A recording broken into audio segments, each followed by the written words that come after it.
ഇറാനെ ആഗോളതലത്തിൽ പൂർണ്ണമായി ഒറ്റപ്പെടുത്താൻ ലക്ഷ്യമിട്ട് കടുത്ത നടപടിയുമായി US.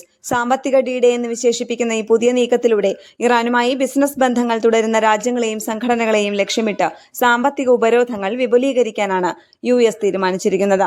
ഇറാനുമായുള്ള സാമ്പത്തിക ഇടപാടുകൾ നിർത്തലാക്കാൻ ലോകരാജ്യങ്ങൾക്ക് US കൃത്യമായ സമയപരിധി നിശ്ചയിച്ചിട്ടുണ്ടെന്നും അല്ലാത്തപക്ഷം ആഗോള ഡോളർ വിനിമയ സംവിധാനത്തിൽ നിന്ന് ഇവരെ പുറത്താക്കുമെന്നും US treasury secretary Scott Bessent മുന്നറിയിപ്പ് നൽകി.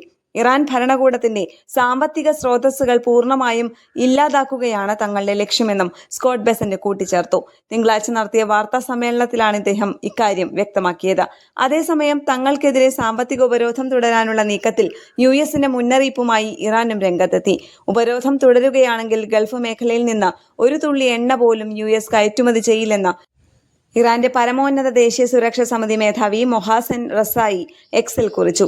US പ്രസിഡന്റ് ഡൊണാൾഡ് ട്രംപ് ഇറാനെതിരെ കടുത്ത സാമ്പത്തിക നടപടി പ്രഖ്യാപിക്കുകയും ഇറാനുമായി വ്യാപാരം നടത്തുന്ന രാജ്യങ്ങൾക്ക് കനത്ത പ്രത്യാഘാതങ്ങൾ ഉണ്ടാകുമെന്ന് മുന്നറിയിപ്പ് നൽകുകയും ചെയ്തതിന് പിന്നാലെയാണ് ഇറാന്റെ മുന്നറിയിപ്പ്.